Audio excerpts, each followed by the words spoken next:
Bem? Sim. Massa. Estão me ouvindo também? Sim. Oi, boa noite. Boa noite a todos. Boa noite. Vamos hoje debater o ciclo da violência doméstica, rompendo relacionamentos abusivos.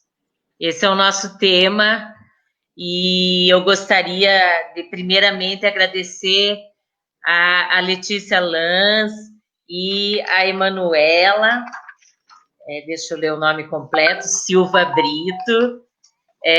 Muito obrigada por terem aceitado o nosso convite.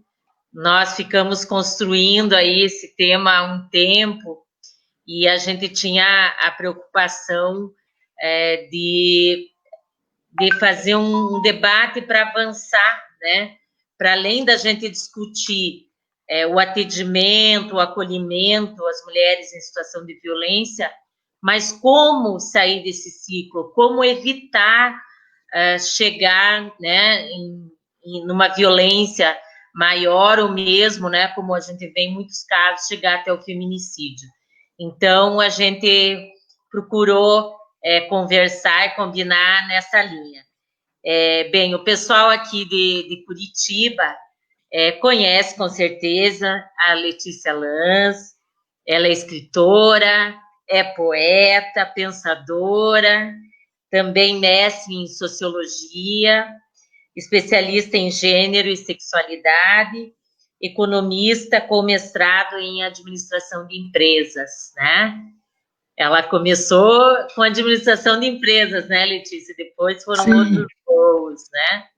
Sim. Também agradecer demais a Emanuela Silva Brito, é nossa amiga lá de Salvador. Então, nós estamos hoje fazendo uma live bem à distância mesmo, né? Então, a Emanuela é assistente social, é especialista em serviço social e políticas públicas e trabalho social com famílias e comunidades. Também mestranda em Estado, Governo e Políticas Públicas pela Flaxo Brasil e pela Fundação Perseu Abramo, conselheira fiscal do Conselho Regional de Serviço Social da Bahia, gestão 2020-2023, ex-gestora de assistência social e consultora em políticas públicas. Então, agradeço mais uma vez a vocês duas por estarem conosco esta noite. E eu vou já citar algumas pessoas que estão aqui no nosso Face acompanhando. Agradecer a Gil, ao Bonetti, que trabalha conosco e que ajudou a construir essa live. Zeni, legal, Zeni, muito obrigada. Zeni Pereira, Diana Abreu, sempre com a gente. Marilena, nossa companheira, também assistente social. Ana Cirlei, Ana Cirlei de Recife, e mandando um abraço para Letícia Lanz. Olá, Letícia, amiga da Letícia. José Marcelo da Silva, também de Salvador, muito bacana. Maria Ângela Mota, obrigada, Maria Ângela, por estar nos acompanhando. Diógenes Cupertino, também, boa noite, também é do CRAS. Adriane Silva, Fabiana Fernandes, Fran Fer, Adriane Silveira, José Marcelo de Carvalho, Aline Farias. Obrigada, gente. Muito obrigada por estarem nos acompanhando. O José nos parabeniza e diz que também manda um parabéns muito especial para a Letícia e para a Manu Brito. E também a do CRES, né, da Bahia, quinta região. Bacana. Então vamos dar início, né? Senão a vereadora fica só falando e os convidados não falam. Então, como o nosso tema sugeriu, né, o ciclo da violência doméstica rompendo relacionamentos abusivos, eu começo perguntando para Letícia. Letícia, como os profissionais da saúde mental podem apoiar, né, e realmente trabalhar com as mulheres, né, que vivem em situação de violência doméstica, como todos os profissionais da área de saúde, psicólogos, enfim, podem trabalhar com a violência doméstica? Uma pergunta mais genérica, primeiro. É genérica, mas é difícil, né? Porque a abordagem é de uma questão muito delicada. O profissional precisa de entrar, precisa de estimular que essas pessoas falem, mas ele entra dentro da intimidade das pessoas, e isso naturalmente intimida, né? Então, é muito razoável quando o cliente vem com a demanda e já inicia, né, e já trata do assunto, ainda pisando em ovos, mas ela já traz uma realidade, já fala que está sofrendo algum tipo de violência doméstica, né? Mas e quando isso não acontece e o profissional percebe que isso está acontecendo, né? Aí é uma abordagem muito delicada, porque a gente está lidando com pessoas, né? E ali a profissional não pode entrar de sola e fazer toda a descrição daquilo que ela está vendo, né? Ao mesmo tempo, ela não pode se omitir, porque nós estamos diante de um processo que pode terminar muito mal, né? Então, eu digo que é uma abordagem delicada, que vale, inclusive, um treinamento específico, como abordar pessoas em situação de risco familiar, motivado por violência doméstica, né? Então, esse treinamento, ele requer sensibilidade, ele requer formas de abordar a pessoa, perguntas estratégicas que devem ser feitas, não é? Mas, de qualquer maneira, envolve muita sensibilidade, muita disposição para ajudar o outro. Uma coisa que, infelizmente, não é muito comum hoje em dia, né? As pessoas têm pressa, ainda mais hoje os profissionais de saúde estão sobrecarregados, né? Nesse período de quarentena, há todo tipo de demanda, parece que todos os fantasmas resolvem sair de uma vez só, e elas ficam muito sobrecarregadas, essas pessoas. Então, eu digo que é uma abordagem delicada. Talvez no andamento dessa nossa conversa a gente possa voltar, eu acredito que certamente voltaremos a isso, né? Vamos ouvir o que a Manu talvez tenha a dizer pela experiência de campo dela. Né? É um tema realmente necessário. Eu acho que todos os profissionais aí, serviço social, assistentes sociais, né? Que são os operadores do serviço social, os psicólogos, os psicanalistas, eu acho que é uma turma que está precisando ressignificar a sua atuação, porque a pandemia nos traz um primeiro impacto do novo e o novo desconhecido, né? Para uma coisa que acontece na nossa sociedade patriarcal, machista, heteronormativa, colonizada por brancos, aquela discussão toda que perpassa a luta de classes, e que a luta de classes, a gente tem que lembrar que a gente tem que discutir gênero, etnia, raça, né? A gente tem que discutir todas as formas de violência. Se a violência doméstica dos anos 90 para cá, teve uma notoriedade muito grande na sociedade. E o assistente social, ele não atua sozinho. Ele atua através da sua inserção em equipes multidisciplinares, né? A gente tem que aprender a entender o sujeito com as suas especificidades, mas a gente tem que atender que ele tem um contexto social, histórico, econômico, né? Familiar, dos antepassados. A gente tem uma cultura heteronormativa, especialmente fascista, né? Que aflige tanto a maternidade, que é uma maternidade naturalmente machista, e aí os cientistas, os teóricos da área do feminismo, traz para a gente não tem o feminismo apenas como luta, né, de movimento social, a gente sabe que o feminismo também é uma bandeira científica, a gente tem provas científicas, tem as nossas companheiras que estudam isso.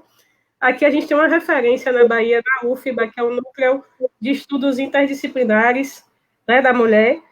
Eu não tive ainda a oportunidade de me dedicar a esse assunto com profundidade, porque eu milito no serviço social, trago minha bandeira de luta do feminismo para dentro do serviço social, e a professora Letícia falou aí que a gente tem que cuidar de uma sensibilidade que não é aquela sensibilidade que culpabiliza a mulher, né? Exato.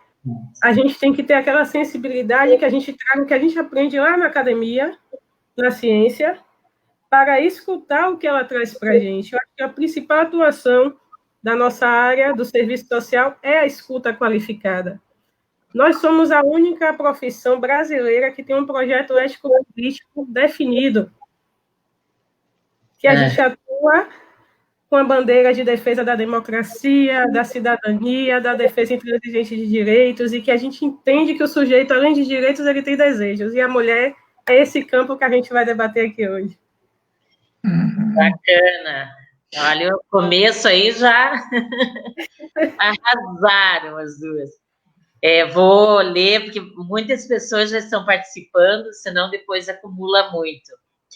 A Mariângela Mota coloca uma frase, né, que é conhecida, mas sempre vale a pena a gente ler de novo. Que nada nos defina, que nada nos sujeite, que a liberdade seja a nossa própria substância, já que viver é ser livre. Simone de Beauvoir. Nossa, gente, muito bom. Aline Farias, Alda Sampaio, mandando um abraço. Suzy Monserrat. Oi, Suzy, que bom tê-la conosco. Deu um susto na gente. A gente achou que ela estava com Covid, mas graças a Deus era só uma pneumonia. A gente está atenção quando abriu uma pneumonia. Graças a Deus já está bem, já está em casa, né, Suzy? Deise Cruz, também, Recôncavo da Bahia, presente. Gi Guerreiro, Salvador, Paula de Souza, boa noite, Vera Lúcia Delef, ô Verinha, trabalhei com ela lá no Caíque Cândido Portinari, um beijão para você. A Denilza Brito, Jade Luca Alcântara, Marli Teixeira, Evelise Muniz, Cizi Svidzinski, acho que eu li certo, ótima temática, obrigada, Luiz Maim Domingues, Giana, de novo, Marivone Moraes, Lu Dias. Oi, Lu, que bom que você está aqui com a gente. Camila Ramos, Lara, um beijão, Lara. Saudades, nossa, faz tempo que a gente não se vê, né? Adriane Verônica Almeida, a Denilza Brito, Terezinha Mafiolete, nossa guerreirona aí, feminista histórica também, né? Jamile Brito, Santa de Souza. Oi, Santa, um beijão também para todas aí, todos. Então, voltando para Letícia. Letícia, a questão da violência de gênero é um dos eixos estruturantes, na verdade, das múltiplas formas de violência. Contra a mulher, principalmente, né? Como você vê o atendimento psicológico e psiquiátrico através das suas estratégias para que, de fato, ele enfrente essa realidade no cotidiano, né, das pessoas e que possa estar trabalhando isso, né? Os profissionais, né, na prática, tenham essa formação e possam estar trabalhando de uma forma mais efetiva. Então, eu acho que nós devemos começar fixando bem o que é essa violência de gênero. Na verdade, ela é uma violência do homem sobre a mulher. E ela ganhou colorido inteiramente novo a partir do final do século XIX, quando a mulher descobre, depois de 10 mil anos de dominação do homem, a mulher começa a descobrir que tem direitos, né? Vamos pensar que no início do século XX, na Constituição Brasileira de 1924, a mulher não só era propriedade do homem, como equivalia a um semovente. Dizia textualmente a lei: são propriedades do homem a terra, não é? Os animais e a mulher. Então, quer dizer, era uma situação de total submissão, de total subalternidade, né? Essa situação evolui drasticamente durante o século XX, e nós terminamos o século XX com o homem que tinha uma posição totalmente hegemônica. Ele sai do final do século XIX como dono, cabeça do casal, dono do lar, chefe absoluto e inconteste de todas as decisões que deveriam ser tomadas, né? Ele era dono de tudo. Ele sai nessa condição no final do século XIX e chega ao século XXI numa condição extremamente precária, com seu território todinho rateado já com as mulheres, não é? Com uma ocupação, inclusive, muito substancial. As mulheres ocupam hoje mais da metade da maior parte das atividades humanas, não é? Não só na área de educação, na área de saúde, né? Infelizmente, elas não ocupam ainda, especialmente aqui no Brasil, na área de representação política, onde elas constituem uma minoria. Mas então, qual é o problema da violência do homem sobre a mulher? Eu trabalhei muitos anos, você até mencionou aí, como consultora, né, em organizações. E numa organização não existe coisa mais difícil de você fazer do que mudar pessoas de cargos e funções. Por exemplo, um cargo é extinto, uma função nova é criada, a pessoa tem que ser deslocada para aquela função. Isso é dificílimo, porque existe uma resistência natural muito grande.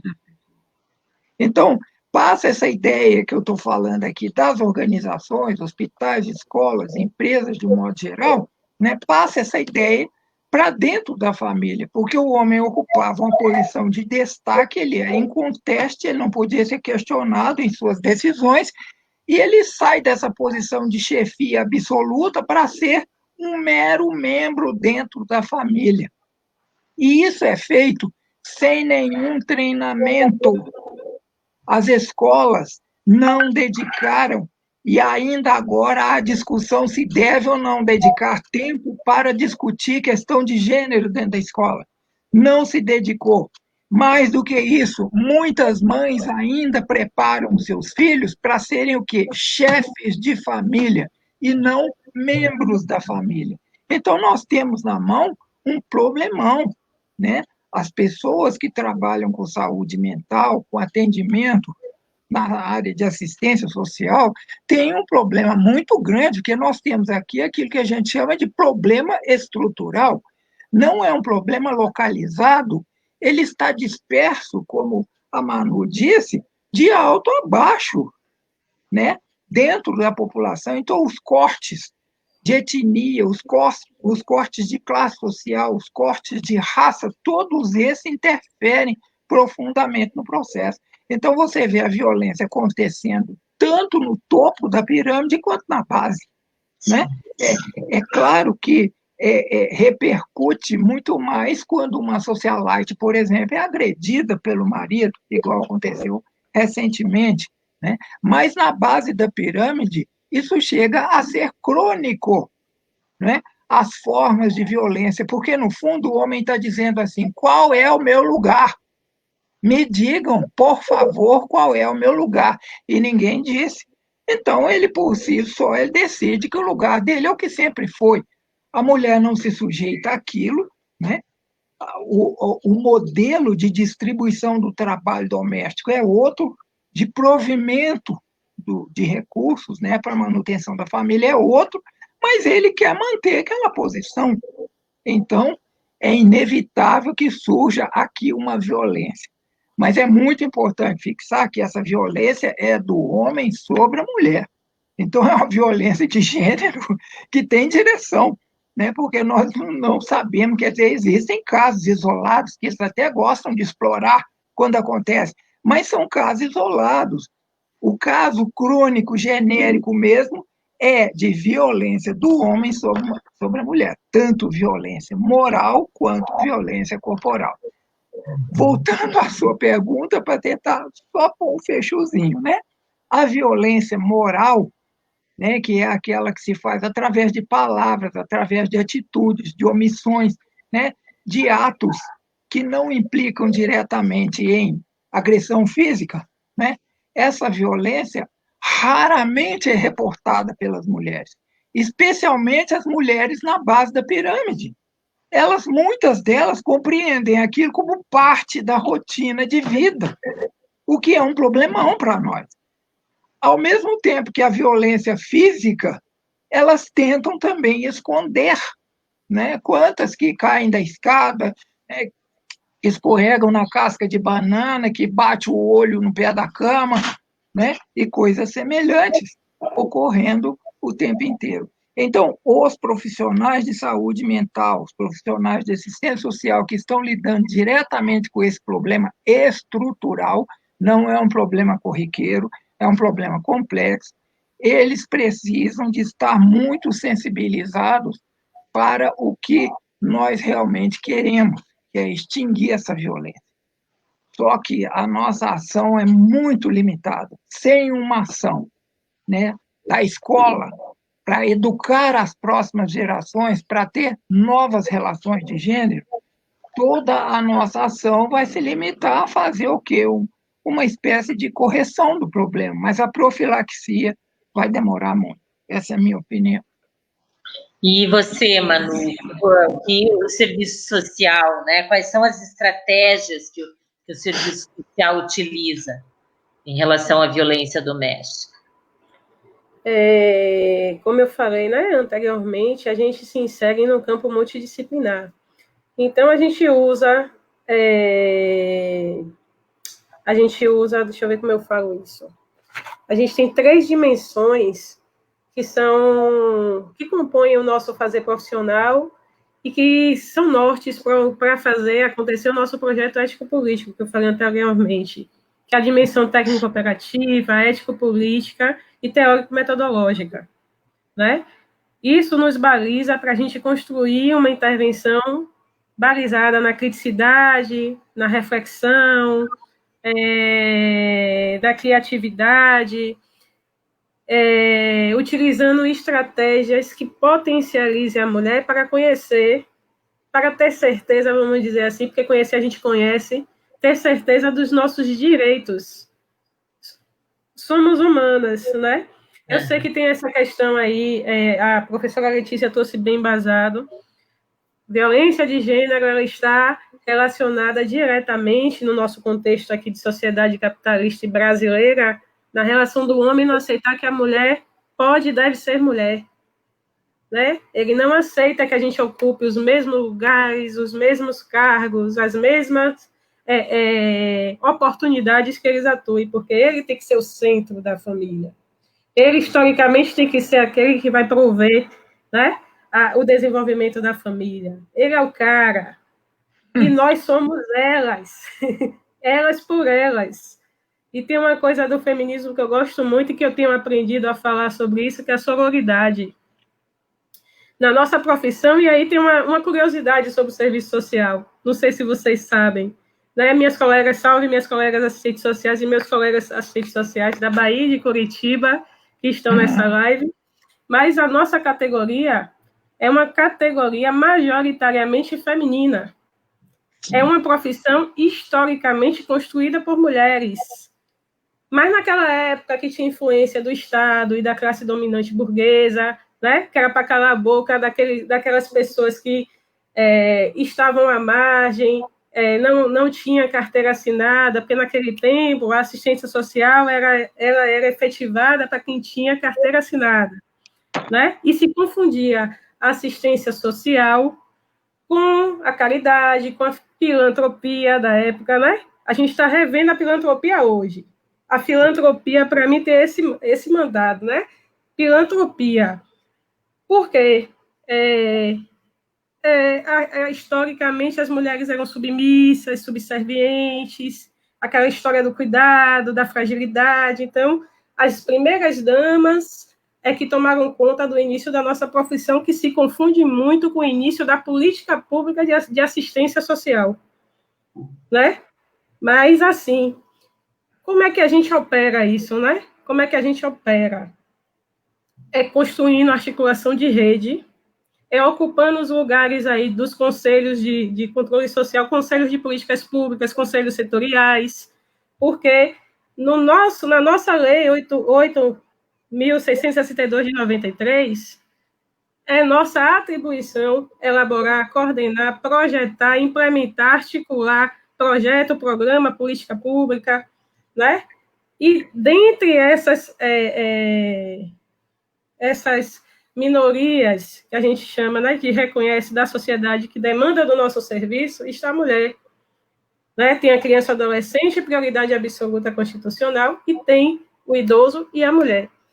Todas as políticas públicas que a gente está inserido, transversalmente, a gente debate a mulher chefe de família, a adolescente que engravidou cedo, aquela criança ou adolescente que foi abusada sexualmente, que pariu mais cedo do que deveria, um filho daquela pessoa aqui, né? Do agressor, né?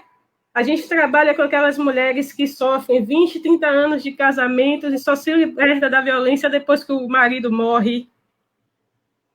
A gente tem aquelas mulheres que se mantêm na relação, né? A relação abusiva, porque a dependência não é só financeira, ela é emocional. Eu não tenho identidade fora do meu casamento, né? Eu não tenho identidade fora da minha relação amorosa. Eu não tenho poder de fala, lugar de fala. Eu não me reconheço na minha subjetividade como uma mulher que tem direito, tem os deveres, mas também tem o direito e tem desejo. Eu desejo usar meu cabelo natural, o marido não deixa. Eu desejo usar uma roupa curta.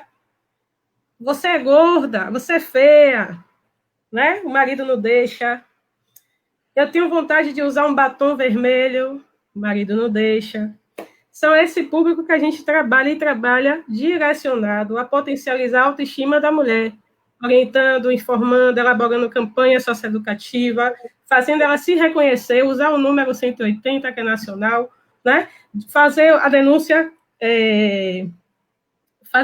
chegar lá no Disque 100, ocupar a vizinhança com essa responsabilidade que não é só da mulher que sofre a violência, da mulher vítima de violência, é uma responsabilidade que tem que envolver o Estado, a sociedade, a família, a vizinhança. É um caso que, apesar do ditado antigo aí, né, que briga de marido e mulher, nós metemos a colher. A gente tem que meter a colher. Né? E quem está do lado de cá do serviço, que presta serviço, tem que ter essa sensibilidade, a gente tem que ter a escuta humanizada, porque essa mulher não vem buscar socorro porque ela pediu para ser socorrida só, não. Ela está sendo assassinada desde o nome dela. Desde o nome dela, porque a marca da violência, ela vai correr a vida toda dessa mulher. E aí a gente tem, né, os impactos sociais, os impactos pessoais, e que vai refletir na criação desses filhos e filhas que ela tem lá, né? Dos netos, vai refletir na atuação profissional dela, vai refletir na inserção social, no desenvolvimento acadêmico. Então, a gente trabalha com muita parceria, a gente tem que ter parceria. Os órgãos do sistema de garantia de direitos, eles têm que estar atentos. As delegacias, eles precisam ter assistentes sociais e psicólogos, eles têm que ter as delegacias especializadas de mulheres, eles têm que ter a rotina de atendimento psicossocial, porque enquanto o psicólogo atende a parte subjetiva, né, o assistente social vai complementar com a parte social desta mulher. Então, assim, a gente não atua só. Eu acho que cada intervenção que a gente faz, ela é feita partindo do princípio que nós somos da maioria da categoria feminina, e os homens que são assistentes sociais são muito bem-vindos, e graças a Deus são formados com outro tipo de olhar sobre a causa, né? Tenho vários colegas aqui na Bahia que são exemplos de assistentes sociais, assim, e que a gente carrega para onde a gente vai. Mas a gente está diretamente inserido naquelas instituições. Por exemplo, Curitiba a gente tem, se eu não me engano, né? Não sei se o número vai bater certo, 11 CREAS, 9 CRAs, a Casa da Mulher Brasileira, a Pousada de Maria, né? Tem ainda as unidades de acolhimentos transversais à política de defesa dos direitos da mulher, e fora as defensorias, Ministério Público, né? Delegacias da área de mulher, Delegacia da Polícia Civil, que são instituições que precisam caminhar juntamente com os profissionais, porque a gente tem limitação para atuar, e eu concordo com a professora Letícia, a gente tem limitação de verba que não é direcionada para esse tipo de política, e aí eu só o ministério que trabalhava a política, né, específica, já era, né? Hoje a gente tem o Ministério de Cidadania que trabalha o quê? Que a mulher tem que vestir rosa, que o homem tem que vestir azul.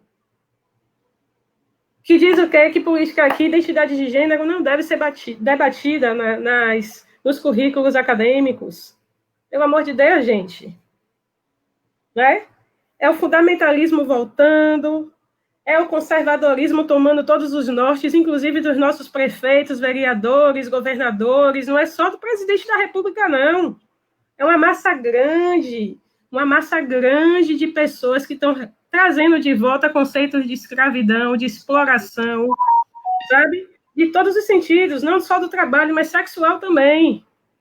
E temos todos que lembrar que somos inseridos na divisão sociotécnica e sexual do trabalho. A Constituição está aí dizendo que a gente tem que garantir políticas que equalizem, né? Equanimizem as oportunidades de acesso à informação, à ciência, ao trabalho, né? À cultura, à inclusão digital, social.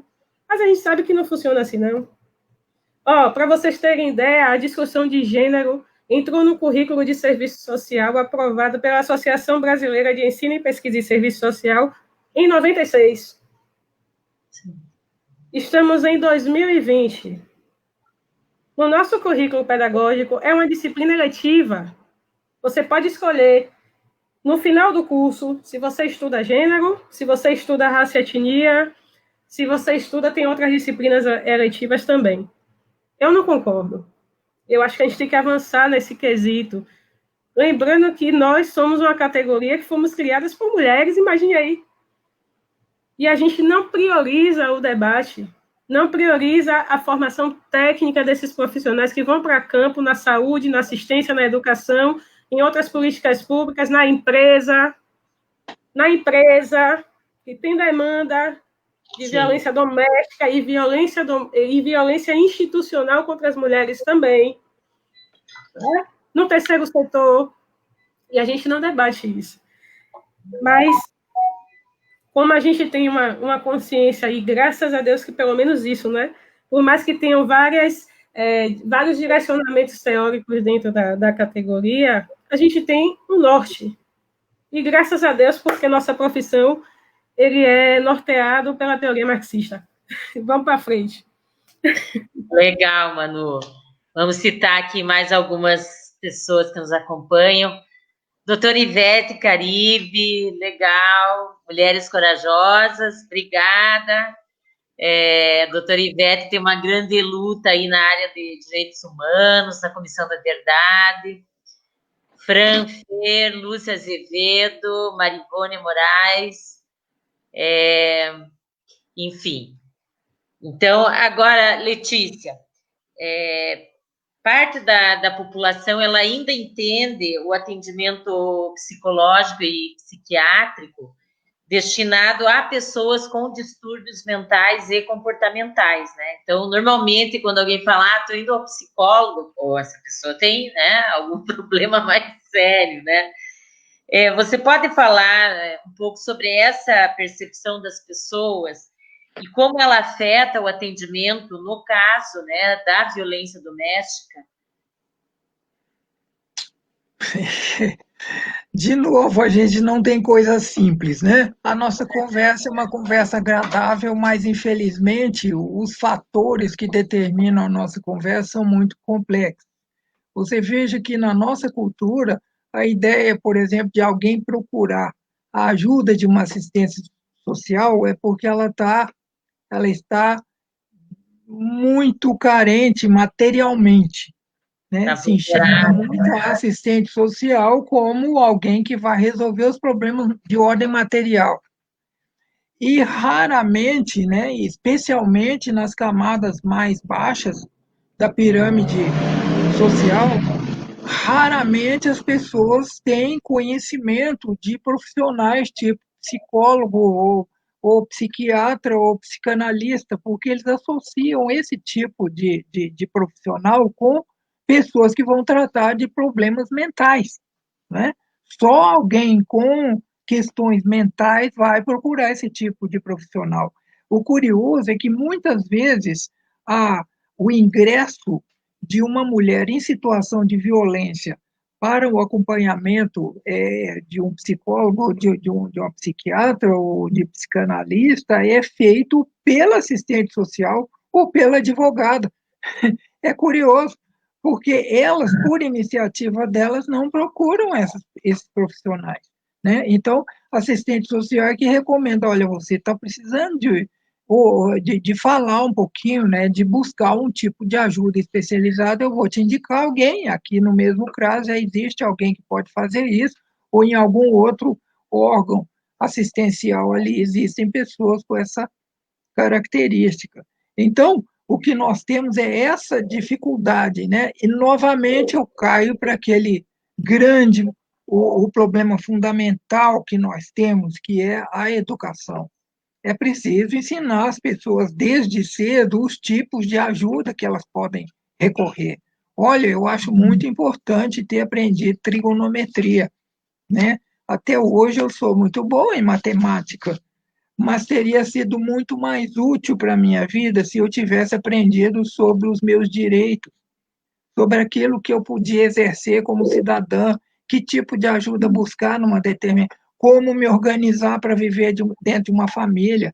Esse tipo de coisa, pasmem, não existe nos currículos, né? E quando aparece é da forma que a Manu descreveu, foi aprovada em 96 e até hoje é disciplina eletiva. Agora, eu garanto que um monte de bobagem, tipo história da cor, história da cor do chapéu de Napoleão ainda está no currículo, né? Agora, uma questão tão básica como gênero e sexualidade, como direitos das pessoas, como cidadania, essas questões não são pautadas nem no ensino básico, nem no médio, muito menos no ensino superior.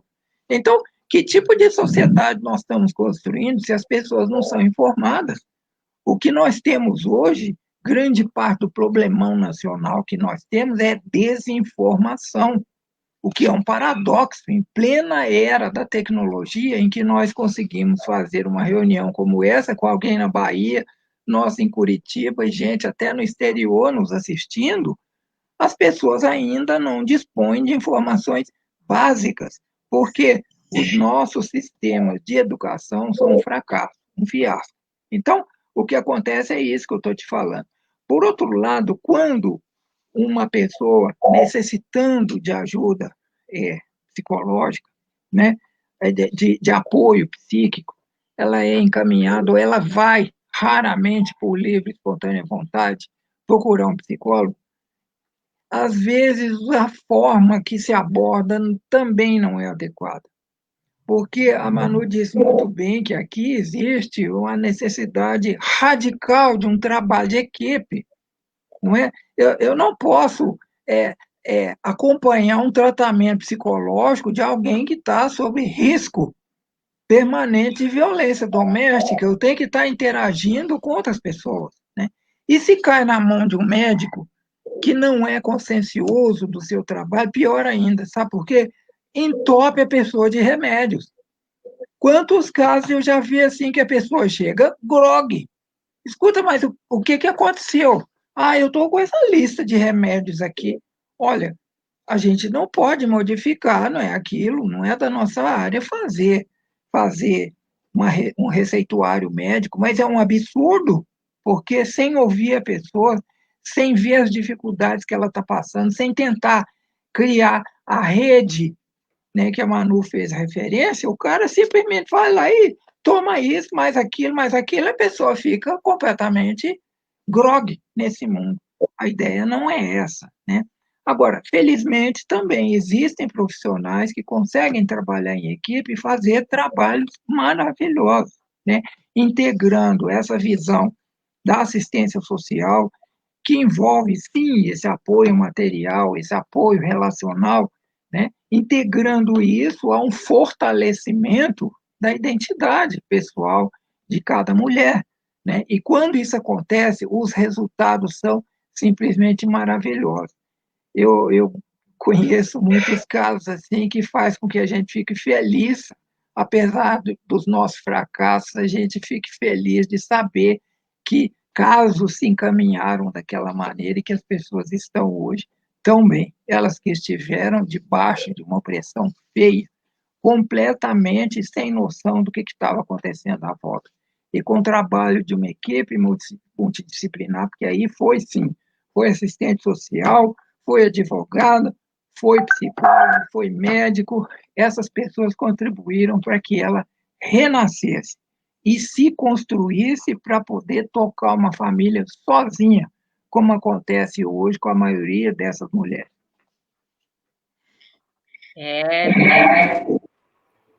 Esse eu acho que é um dos grandes desafios, né? Fazer esse trabalho coletivo mesmo, né? Interdisciplinar, eu acho que a gente está começando ainda, né? Temos muito que caminhar. Manu, você que tem uma experiência, né? Aí com o atendimento na área da assistência social. Como você vê a estrutura do município, né?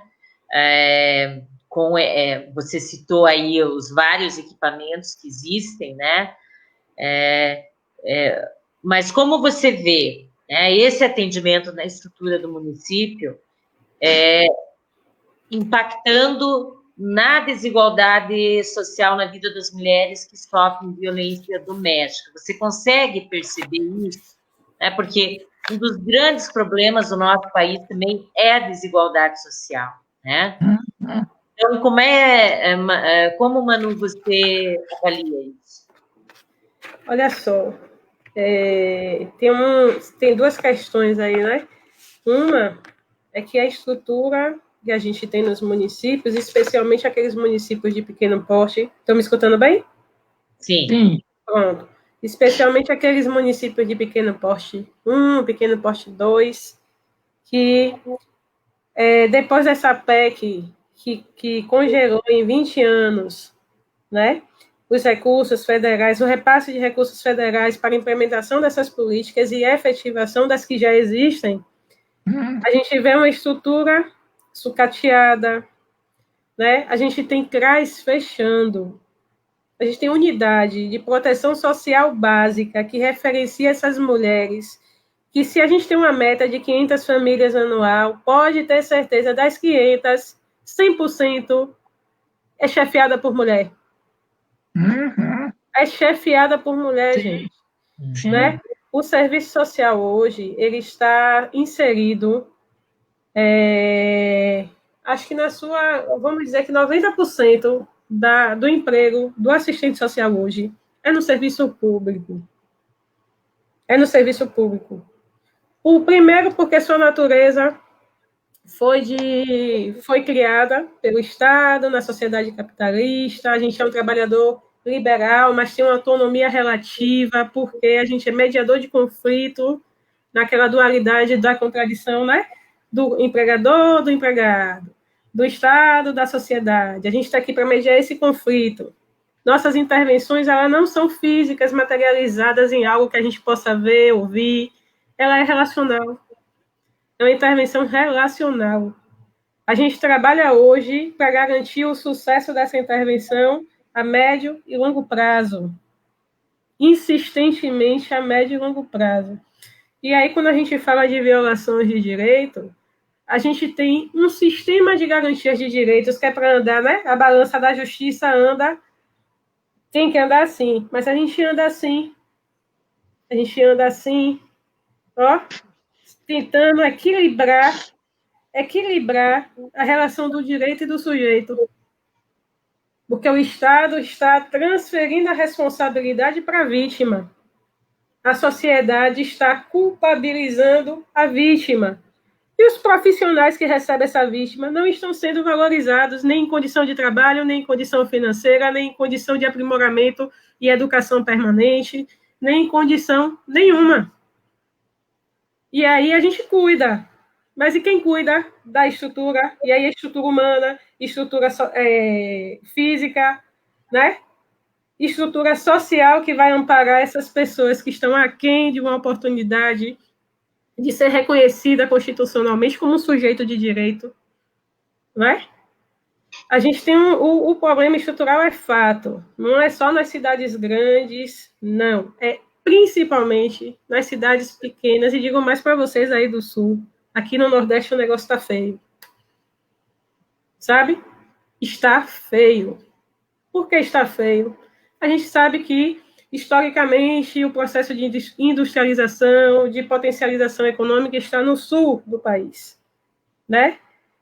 Está no sul do país. O investimento em emprego, né? Em formação qualificada, ele está para o sul do país. Cá no Nordeste, a gente sofre violência intrafamiliar, violência institucional, violência social, violência de todas as formas que vocês imaginam. Nós, servidores públicos, violentamos nossos colegas servidores públicos. Entende? Porque a gente não tem um amparo, do Estado que tem que ser responsabilizado, porque ele é o primeiro provedor de políticas públicas, está na Constituição. Ele é o primeiro provedor de estratégias que vai assegurar a defesa de direitos do nosso povo que é sofrido. E aí é o povo do Brasil. Entendeu? E especialmente as mulheres, os negros, as mulheres negras LGBT, né? As mulheres negras LGBT e pobre. Imagine a humilhação que essas mulheres que sofrem violência intrafamiliar, violência doméstica, a humilhação que elas estão sofrendo porque elas não conseguiram tirar R$600 do auxílio emergencial que o governo federal está liberando. Quantas humilhações essa mulher passa ao sair de casa para ir para o banco, voltar para casa sem o dinheiro e ainda responder ao marido não conseguir tirar. E esse marido que pode ser drogadito, que pode ser alcoolista, né? Que pode ter os transtornos de psicopatia dele lá, que pode estar influenciado espiritualmente, Deus sabe por quê, mas que vai descontar a sua raiva, né? Que vai descontar as suas frustrações na mulher que, na cabeça dele, que foi formada pela família e pela sociedade, é submissa, é subserviente, é um objeto para ele. Manu. Então, a estrutura faz da gente também um objeto. Uhum. A estrutura faz a gente objeto, porque a gente vende algo para a estrutura. A gente vende a nossa força de trabalho. E quem garante, quem mede a qualidade de quem não tem propriedade para servir, para vender, é esse Estado que está falido na mão desse povo bandido que está aí no poder. Dias difíceis, mas estamos aqui. A gente vai superar. A gente vai superar. Para achar as saídas, né? Citar mais algumas pessoas aqui que estão interagindo conosco. Miriam Biali, opa, Miriam, um abração. Lúcia Azevedo, Sandra dos Santos, Ângela Maria Fernandes, um beijo para as irmãs lá, as irmãs Fernandes, Dione Garcia, Verônica Almeida, Deise Cruz, Marivone de novo. A Marivone é fãzona. Minha mãe, meu pai, minha irmã, todo mundo aí. Minha companheira. Legal. Então, vamos lá. Letícia, como você entende que o apoio emocional pode ajudar a mulher a identificar e sair, né, de relacionamentos abusivos. E que formas? É possível, com ajuda profissional, identificar e romper com um relacionamento abusivo? E aí, nesse sentido, depois a pergunta na área do serviço social para a Manu, tá bom? É sim, claro que é. Não é? A gente aposta no sucesso das nossas profissões, né? E a gente faz um empenho muito grande que as nossas intervenções produzam esse tipo de resultado. Só que eu quero frisar muito bem, isso não é uma atividade isolada. Em todos os níveis sociais, né, que nós abordamos, e especialmente nos níveis mais vulneráveis da população, que estão na base da pirâmide, né, em todos esses níveis, nós temos que estabelecer vínculos com outras profissões. Né? O sucesso de um trabalho psicológico que vai fortalecer a pessoa, que vai fortalecer o eixo, que vai levar essa pessoa a analisar com mais cuidado a realidade em que vive, né? Que vai fazer com que ela tome decisões mais acertadas na sua vida, fazer com que ela se fortaleça emocionalmente para poder lidar com violências domésticas, com agressões morais, né? Fazer com que ela reconheça o seu espaço no mundo, o seu lugar de ser no mundo. O sucesso disso, especialmente, volto a dizer, na base da pirâmide, depende de um trabalho de equipe, porque ela não vai conseguir muito avanço se não tiver um suporte material para isso, né? Ela não vai conseguir muito avanço se ela não tiver um suporte jurídico para as questões que ela traz, né? Então, eu digo, inclusive, que ela não vai conseguir muita coisa se ela não tiver também o apoio da escola, porque muitas vezes a pessoa precisa de ser profissionalizada, precisa de ser inicializada em alguma atividade que ela não tem. Então, eu imagino que a atividade isolada, ela pode até trazer contribuições, mas é necessário a gente pensar sempre numa estratégia de abordagem conjunta, porque senão ela não vence esse relacionamento abusivo no qual ela se encontra. Não é isso? A ideia é essa. Legal. Manu, e o serviço social? Assim, eu acho que é o mesmo posicionamento que a professora Letícia trouxe. Não vamos conseguir atuar de uma forma solitária, né? Porque o sujeito ele é construído de processo histórico, cultural, social, político, econômico. Então, a gente precisa utilizar as nossas especificidades do trabalho em equipe, né? Trabalhar em equipe, garantindo a especificidade de cada profissão para entender esse sujeito como um todo. A influência que ele recebe, né, na formação do caráter, da personalidade dele, é cheia de vícios. É cheia de vícios, é cheia de posicionamentos íntimos, né? Os primeiros contatos que a gente tem na instituição família, ele é carregado de influências que vêm dos antepassados, que vêm do meio que a gente vive. E o meio que a gente vive ainda não é um meio solidário, ainda não é um meio que embute na nossa formação como é que diz? O conhecimento coletivo, a intervenção coletiva, né? A defesa dos direitos de forma coletiva. A gente não teve essa estrutura, não tem essa estrutura na nossa formação. A gente é formado para ser apolítico, acrítico, para aceitar as coisas de cima para baixo e assinar lá, está tudo bem. Né? Eu acho que a gente precisa ter uma vivência, a gente precisa ter uma vivência solidária, espiritualizada, não do fanatismo fundamentalista que eles estão querendo impor na gente, com essa história de cortar a discussão de gênero por aí. Mas eu sou a favor, a gente tem que defender o ensino de gênero nas escolas, o ensino de gênero politizado, de tomar partido, não apenas de política partidária, não, mas de tomar partido, de defender a nossa posição de identidade feminina, de mulher, masculina, porque a gente não é também anti-homem. Sim. A gente não é anti-homem. Isso precisa, a gente pode equanimizar as oportunidades de equalizar né, de estar ali, ó, caminhando lado a lado, porque a gente quer essa sociedade que garanta. Uma utopia, talvez, para nossa, como é que diz, atual conjuntura. Tem gente que possa dizer, não, esse povo aí é maluco, vai debater isso, vai achar que nunca vai acontecer, mas o poder está na mão do povo. O poder está na mão do povo. E as mulheres são líderes natas.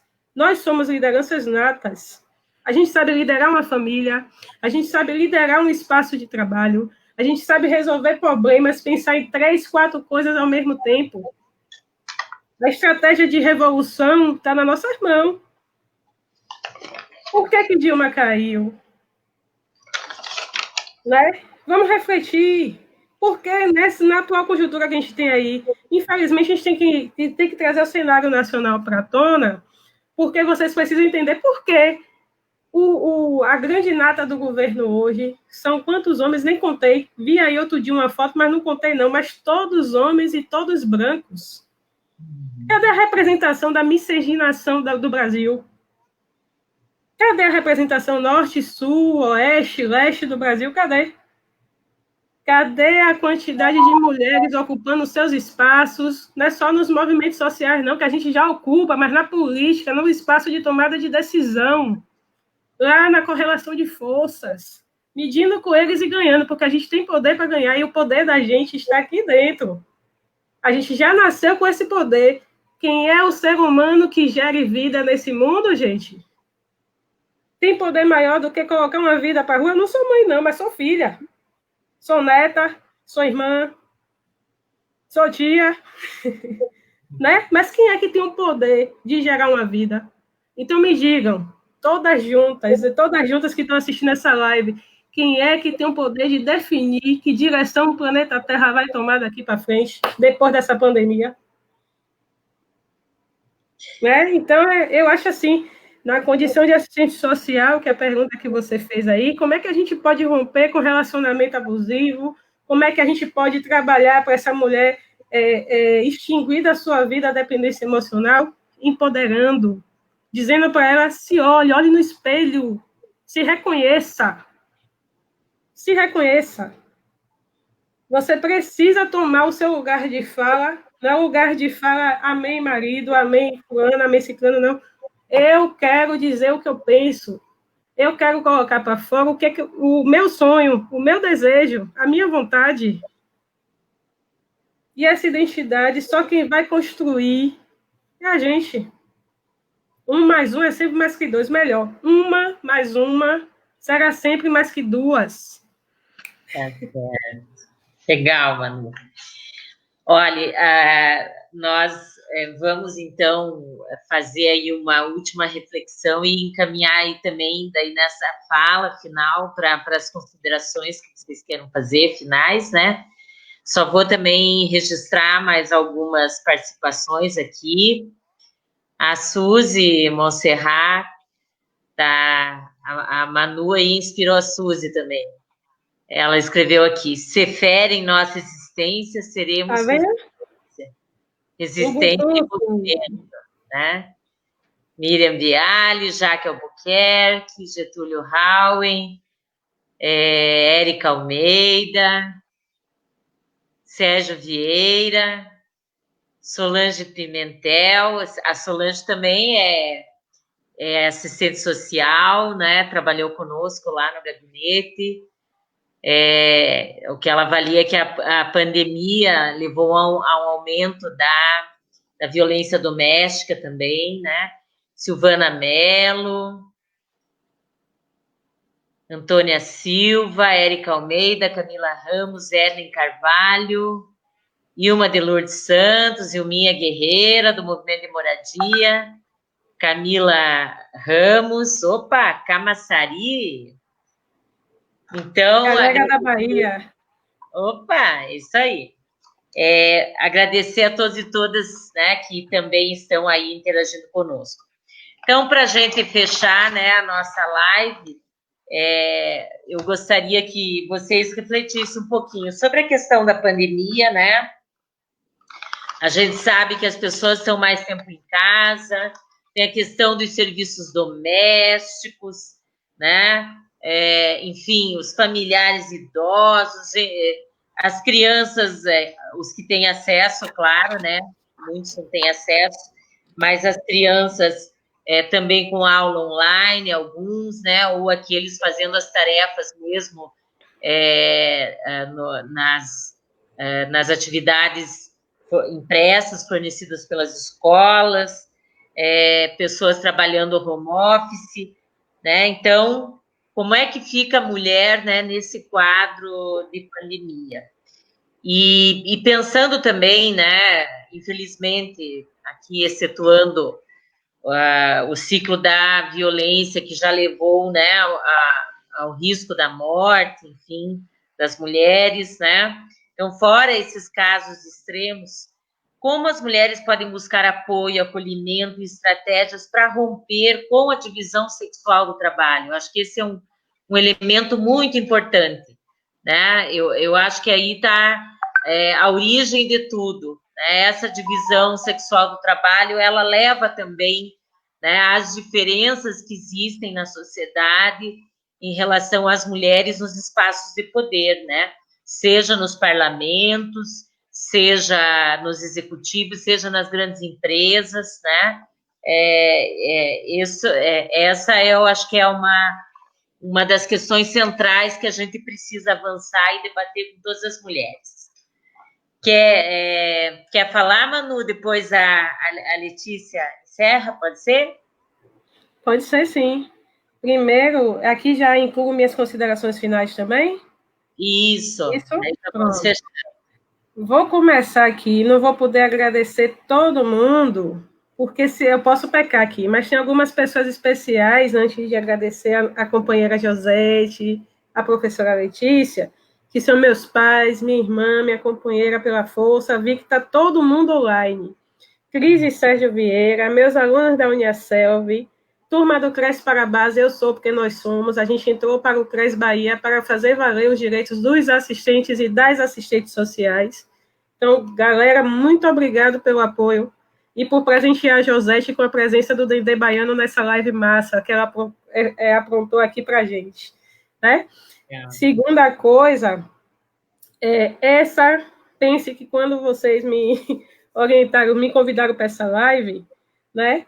Eu fiquei pensando, meu Deus, como é que eu vou debater a participação da mulher nessa situação aí do Covid, da pandemia do Covid-19, como é que a gente vai responsabilizar a mulher nesse debate da violência doméstica, do contexto da divisão sociotécnica e sexual do trabalho, né? Como é que a gente vai ponderar tudo isso aí? Simples, mulheres univos. Eu não tenho outra resposta. Ou a gente se une agora, mesmo em casa, a gente começa a se conectar o poder feminino do planeta Terra, especialmente no nosso Brasil, né? Começar a refletir o meu papel social sobre a mudança que queremos fazer, o meu papel social sobre o contexto familiar que eu quero viver, né? O que eu quero ser quando eu crescer na minha maturidade, não é na idade, é na minha maturidade. Quando eu crescer, o que eu quero ser? Eu cresci, eu estudei, eu me formei, tenho uma profissão, por que eu não exerço? Começa numa reforma íntima, a gente precisa começar a fazer uma reforma íntima sobre o nosso papel social, sobre o mundo, sobre eu tomar partido, sobre a minha posição social, sobre o meu status, sobre o meu contexto de realidade, né? O meu cenário aqui. O que esse Covid está fazendo comigo?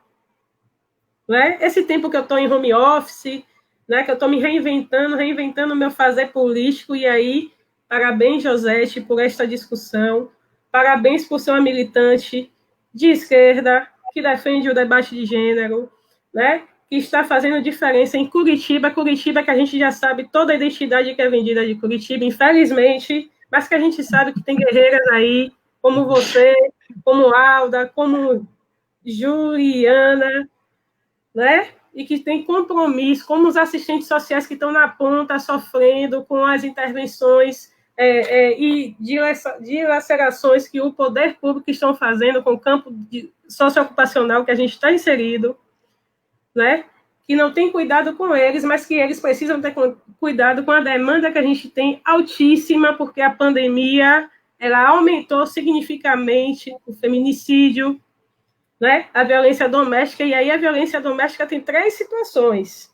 Não é só do homem para a mulher. Vamos ampliar um pouquinho esse contexto. Abuso sexual contra crianças e adolescentes e, leia-se, meninas,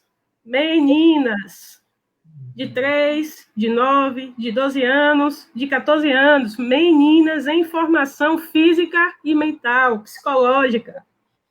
A gente tem violência sexual e financeira contra idosas.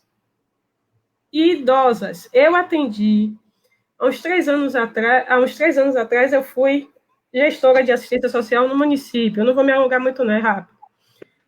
No município, e um dos atendimentos nesse município que me chocou foi encontrar uma mulher negra extremamente pobre, com transtornos mentais, usuária de droga e álcool. O filho, surdo e mudo, pessoa com deficiência, surdo e mudo, drogadito, alcoolista, estuprava a mãe. Numa comunidade que estava à margem, invisível para o poder público. Quem trouxe essa comunidade para cima, para a gente, foi eu, com minha turma que estava lá trabalhando, que disse assim, esta comunidade existe, a gente precisa olhar para lá. Olha para lá, prefeito. Vamos lá, eu ajudo a fazer programa, projeto para o lado de lá. É esse o nosso papel aqui que está na ponta. Vamos pensar, galera. A gente quer bons salários, a gente quer equilíbrio financeiro, quer segurança no trabalho, mas a gente tem que fazer o dever de casa. E esse dever de casa está no nosso Código de Ética Profissional, está no nosso projeto ético-político. A gente tomou parte quando decidiu pegar o diploma e se inscrever no CRES da vida. É inadmissível ter assistente social que defenda isso que está aí.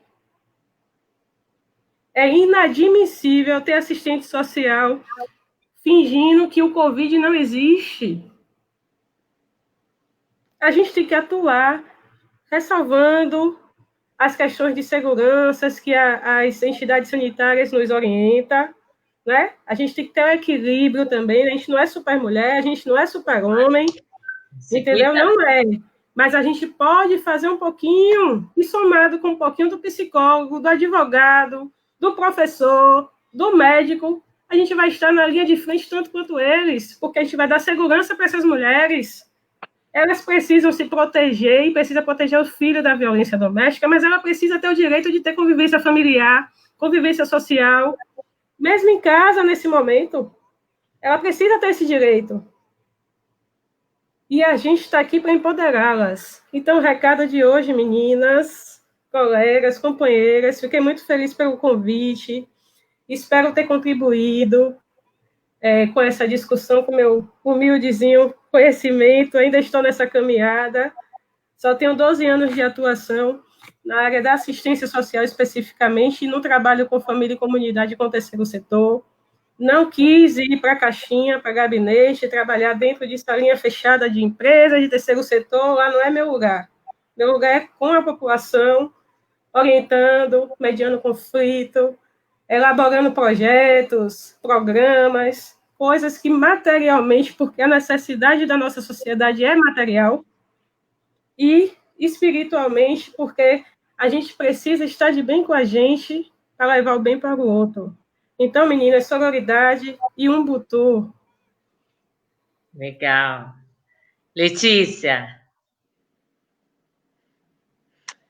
Então, eu acho que eu tenho uma boa e uma má notícia para todas as pessoas que estão nos assistindo, a quem eu agradeço, inclusive, né, a estarem aqui conosco debatendo esse tema. Qual que eu dou primeiro, a boa ou a ruim? A ruim, daí a gente termina com a boa. Tá bom. A ruim é que vai dar um trabalho danado. A boa é que tem solução. As duas são boas, então, né? Mas vai dar um trabalho danado, porque nós estamos vivendo um outro tipo de planeta. Nós precisamos de colocar em todos os nossos fatores de análise uma coisa que pesa muito, que é a tecnologia. Né? Perfeito. Nós não estamos mais no início do século XX. A tecnologia mudou tudo, mudou o mercado de trabalho, mudou a estrutura social, mudou a estrutura da família, mudou a escola, né? E nada disso aconteceu, porque na prática a gente ainda está vivendo no final do século XIX. Nós três aqui debatendo um problema que não era para existir mais em termos práticos, ele não precisava. Debatendo, por exemplo, essa questão de desigualdade que já deveria ter desaparecido no mundo, porque o mundo tem condições de melhorar as condições de todas as pessoas, né? Veja, por exemplo, o trabalho extraordinário dessa mulher que agora virou popstar, né? A primeira-ministra lá da Nova Zelândia, né? Um país de 5 milhões Sim, de sim. habitantes, governado por uma feminista fantástica que virou popstar e que todo mundo quer aquela mulher para nos governar. Então, a Manu disse, olha, eu acredito, tal como ela, que o futuro é das mulheres. E tenho razões de sobra para dizer isso, né, Josete? Mas é preciso que a gente trabalhe, porque é um trabalho muito grande. Vencer cabeça de homem não é fácil. E é bom lembrar que a cabeça de homem, pré-tecnológica, inclusive, está inserida dentro da nossa. Nós também somos resultado desse machismo estrutural. Então, a mulher, ela corre aquele risco, né? Um idiota desses aí, são tantos que a gente nem vale a pena mencionar quem, porque, né, qualquer um poderia ter feito isso, que disse que é muito fácil convencer a mulher em quem votar, basta seduzi-la, né? Então, a mulher ainda está sujeita a essa sedução, a esses sonhos pré-tecnológicos, né? A esse tipo de mundo que desapareceu, mas que insiste em permanecer entre nós. Então, solução tem, mas o trabalho é imenso. A união, com certeza, é a solução, mas nós vencermos as diferenças que hoje nos separam, muitas diferenças absolutamente tolas, né? E que poderiam estar num outro patamar se nós decidíssemos que o nosso objetivo é criar uma sociedade justa, boa para todos os seres humanos, porque o nosso destino comum é a morte. A gente nasce, cresce, vive e morre.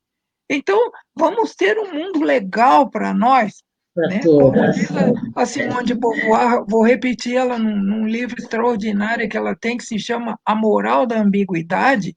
A Simone diz assim, olha, se um velho, ao tomar um copo de cerveja, e uma criança, ao brincar com um carrinho, não tiverem prazer de viver, então economia, sociologia, desenvolvimento, progresso, isso tudo é papo furado. Parem com isso, porque o objetivo da vida é a gente viver, né, e não sofrer. Então, o que a gente assiste hoje é um festival interminável de sofrimento. O que que a crise faz? Ela só agrava aquilo que já estava ruim. Então, a crise multiplicou por muito, a violência doméstica, que já existia, porque ela cria um ambiente de confinamento e ali os atores sociais são estimulados a se degladiarem. Né? E olha, nós precisamos de inventar um mundo novo. Isso não é utopia, não. Inventar um mundo novo que seja um mundo, antes de mais nada, coletivo, porque individualmente nós não chegar em lugar nenhum. Então, é preciso que haja um mundo inventado a muitas mãos, a 7,5 bilhões de mãos. Ou então não vai existir mundo, ele vai desaparecer. Para isso é necessário vencer um grande inimigo que nós temos, que é a ideia de que nós somos o centro da história. Eu sou o centro da minha história, mas da história da humanidade eu sou uma peça. Eu estou aqui para ajudar, eu estou aqui para contribuir, eu não estou aqui para aparecer. E a grande dificuldade que nós temos é essa: a pessoa está mais disposta a ser dona de 100% de nada do que de 10% de alguma coisa. É isso que diz a união. E é aí que dá trabalho.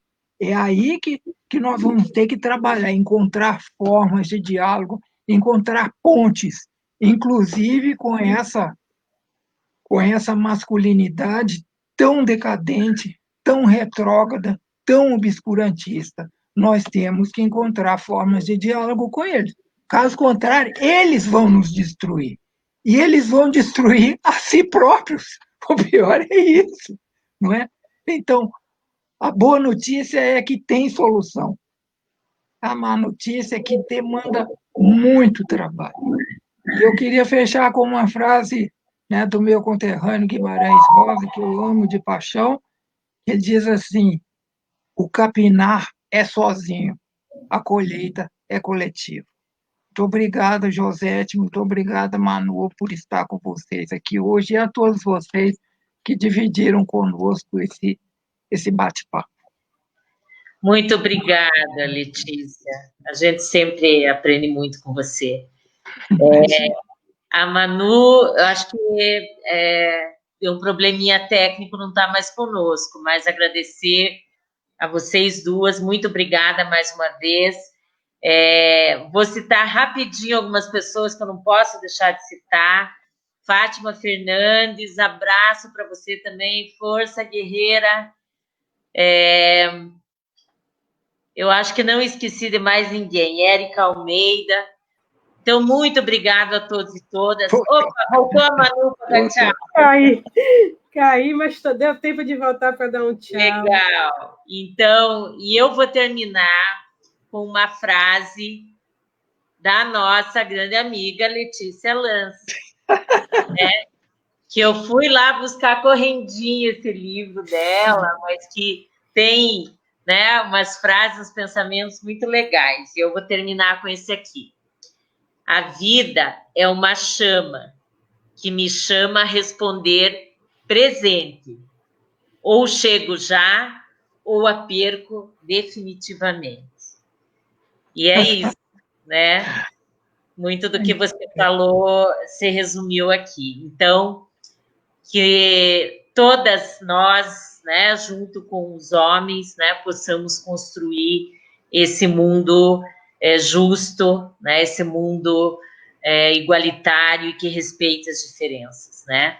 Que a gente reduza as desigualdades sociais, que as pessoas possam ter dignidade, né? E que essa pandemia, né, tem despertado a solidariedade em muitas pessoas também. Eu acho que a gente pode sair dela, né, dando um passo para frente, avançando na construção desse mundo mais justo. Então, muito obrigada a todos e todas. Beijo, Manu. Beijo, Letícia. Tudo de bom. Beijo para você. Obrigada, José. Tchau, pessoal. Até a próxima. Tchau, Tchau, pessoal. Gratidão.